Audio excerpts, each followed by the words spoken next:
오늘 말씀을 나누도록 하겠습니다. 오늘은 풍랑 속에서의 은혜라는 제목으로 오늘 말씀을 간단하게만 나누도록 하겠습니다. 오늘도 이 새벽에 이 자리에 오신 여러분을 진심으로 환영합니다. 하나님의 은혜가 우리의 삶에 넘치기를 소망합니다. 오늘 말씀을 간단하게 나누는데, 오늘 말씀을 보면 우리가 잘 아는 말씀입니다. 예수께서 배에 오르셔서 풍랑이 찾아오고 예수께서 잠잠하게 하셨다.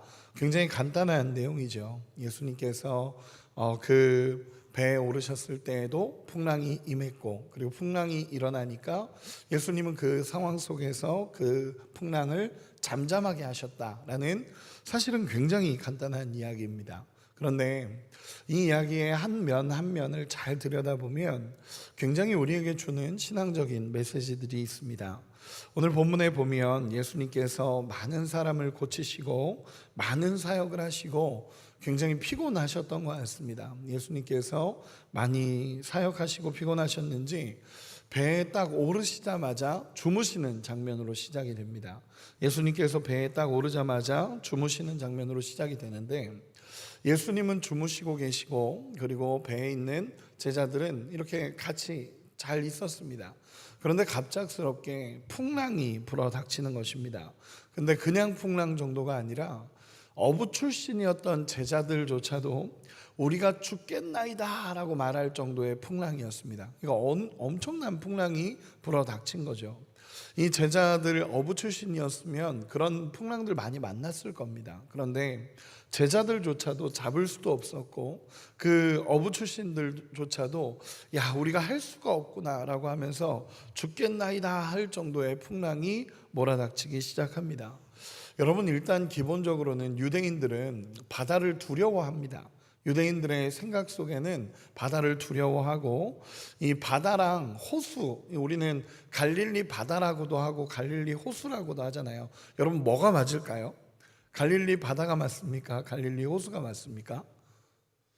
사실 둘 다 맞습니다. 왜냐하면 히브리 민족에게 있어서 이 호수랑 바다의 개념은 크게 나눠지지가 않습니다. 그래서 원어로 보면 얌이라는 단어 하나를 쓰거든요. 얌이라는 단어로 쓰게 됩니다. 그런데 우리가 생각해 봐야 되는 것이 무엇이냐면, 왜 얌이라는 단어 하나를 썼냐 하면, 그들은 바다와 호수를 굳이 나누지 않았습니다.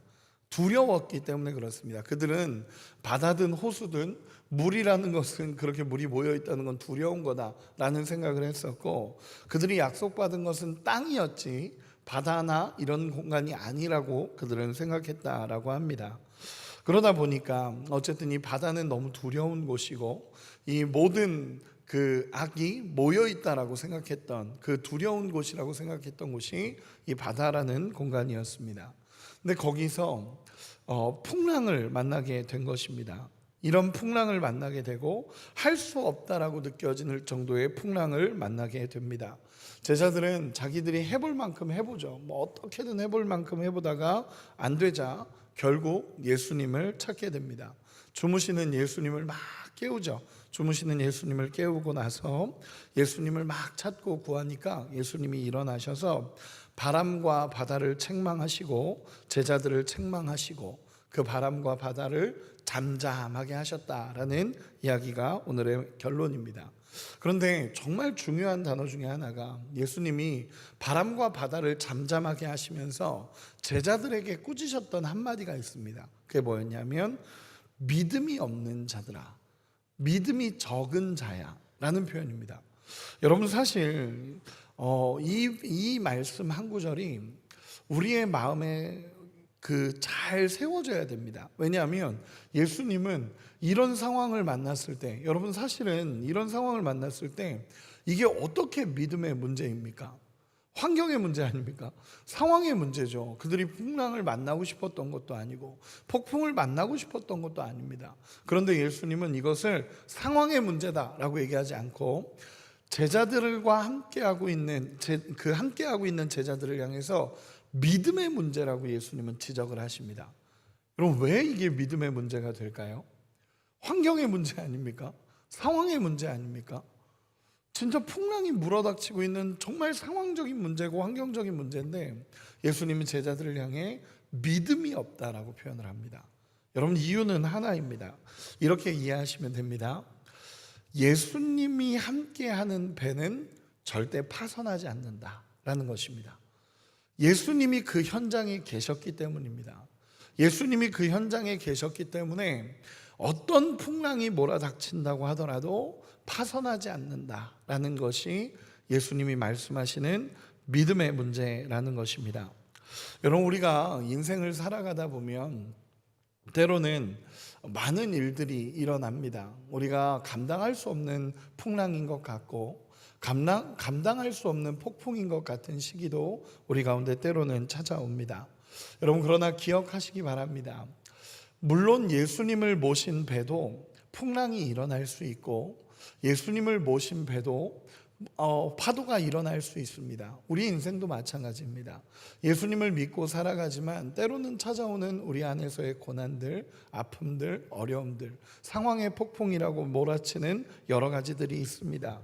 뜻하지 않은 질병들도 있고 경제적인 어려움도 있고 갈등도 있고 사람들과의 갈등도 있습니다. 결혼 문제, 수많은 문제들이 있겠죠.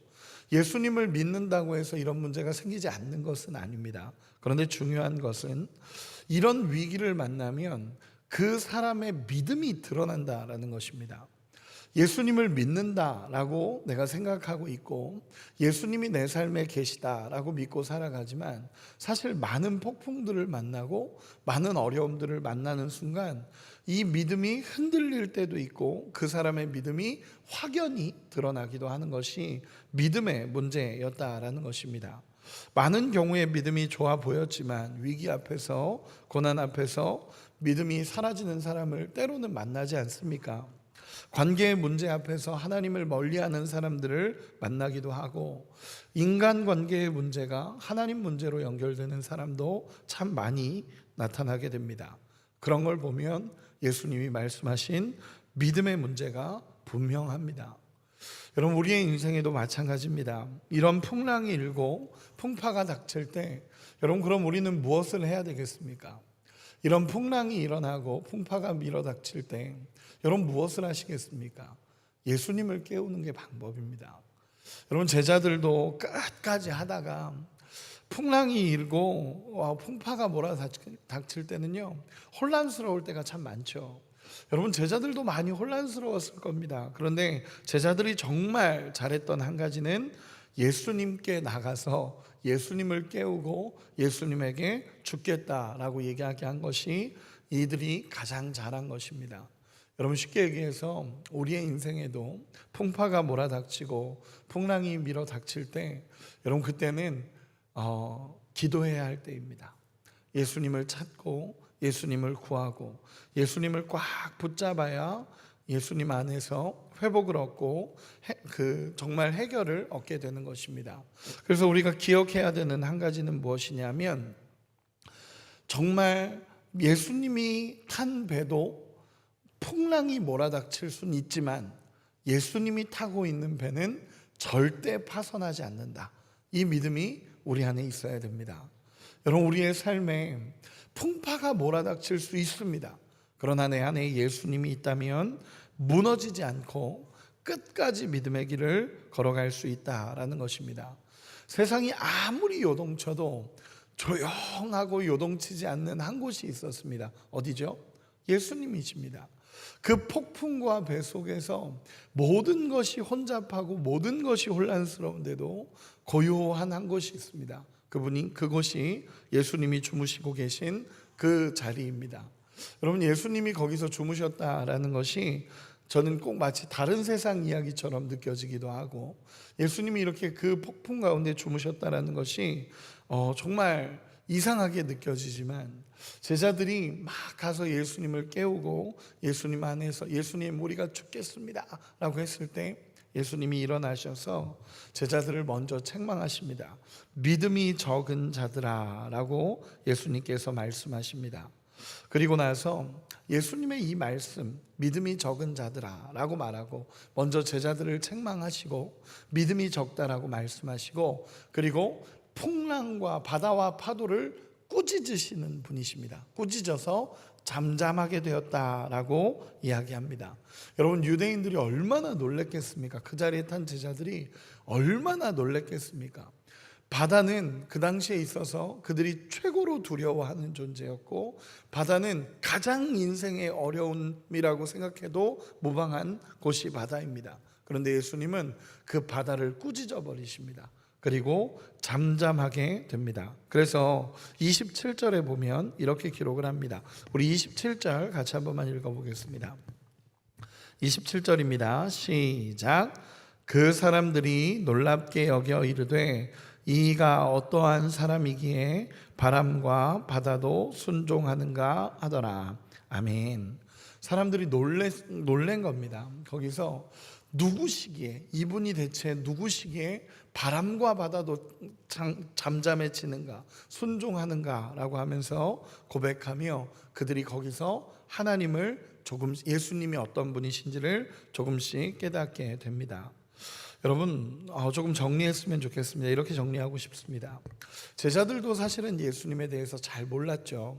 이분이 어떤 분인지 잘 몰랐습니다. 그런데 풍랑과 파도를 만나고 나서 그들도 예수님이 어떤 분이신지를 깨닫는 장면이 나타나게 됩니다.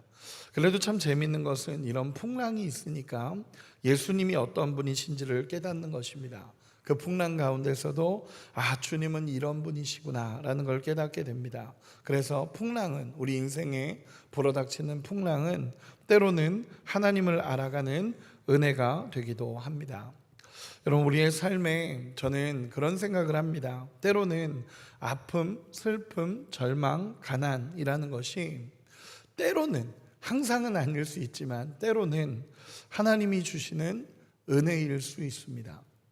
하나님이 때로는 우리에게 아픔, 슬픔, 괴로움, 가난, 이런 우리가 고난이라고 말하는 많은 것들이 때로는 은혜라는 것을 저는 믿습니다. 왜냐하면 이 일을 통해서 우리 주님이 어떤 분이신지를 알아갈 수 있고 주님이 내 삶에 역사하신다는 것을 깨닫게 될 것이기 때문입니다. 우리의 약함이 오히려 주님을 알아가는 통로가 될 수 있고 우리의 무너짐이 우리 주님을 온전히 인정할 수 있는 통로가 될 수 있기에 때로는 그것이 은혜임을 믿습니다.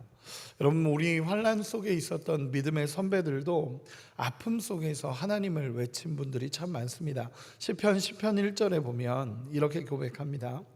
여호와여, 어찌하여 멀리 서시며 어찌하여 환난 때에 숨으시나이까 라고 고백하는 믿음의 선배도 있고요. 시편 13편 1절에 이렇게 고백하기도 합니다. 여호와여, 어느 때까지이까 나를 영원히 잊으시나이까 주의 얼굴을 나에게서 어느 때까지 숨기시겠나이까. 그럼 얼마나 괴로움 속에서의 고백입니까? 그런데 이런 고백을 했던 모든 믿음의 선배들 역시도 하나님을 경험하고 우리 주님을 온전히 신뢰했을 때 하나님의 은혜를 경험하게 된다라는 것입니다. 여러분, 때로는 하나님의 우리 인생에 찾아오는 어려움이 있고 때로는 우리 인생에 찾아오는 고난과 고통이 있을 수 있습니다. 우리가 예수님을 믿고 살아가지만 우리 안에 찾아오는 인생의 파도가 있을 수 있고 인생의 풍랑이 있을 수 있습니다. 예수님을 믿는데 왜 이런 일이 오냐? 여러분, 그 말은 성립하는 말은 아닙니다. 고난은 늘 있고 어려움 속에도 있고 우리가 세상을 살아가고 있고 우리 죄된 세상을 살아가고 있기 때문에 우리 인생에 찾아오는 고난은 언제나 일어날 수 있습니다.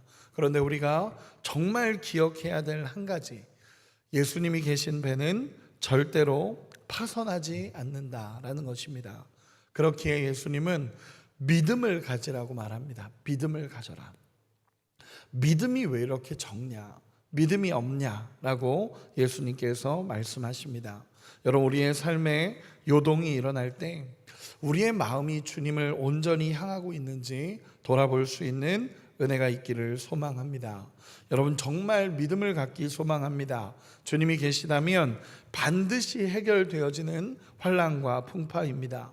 주님이 계신 배는 파선하지 않습니다. 풍파가 오고 두려움이 있다 하더라도 우리 하나님을 온전히 신뢰할 때 하나님은 우리의 삶을 가장 아름답게 이끌어 가십니다. 언제나 우리 주님을 꽉 붙잡고 오늘도 믿음을 하나님 앞에 드릴 수 있기를 소망합니다. 믿음을 하나님 앞에 드림으로 말미암아 다시 회복되어져 가고 우리 주님이 어떤 분이신지를 깨달아 가고 우리가 정말 하나님을 구하고 믿음으로 설 수 있는 우리 모두가 되시기를 예수님의 이름으로 축원합니다.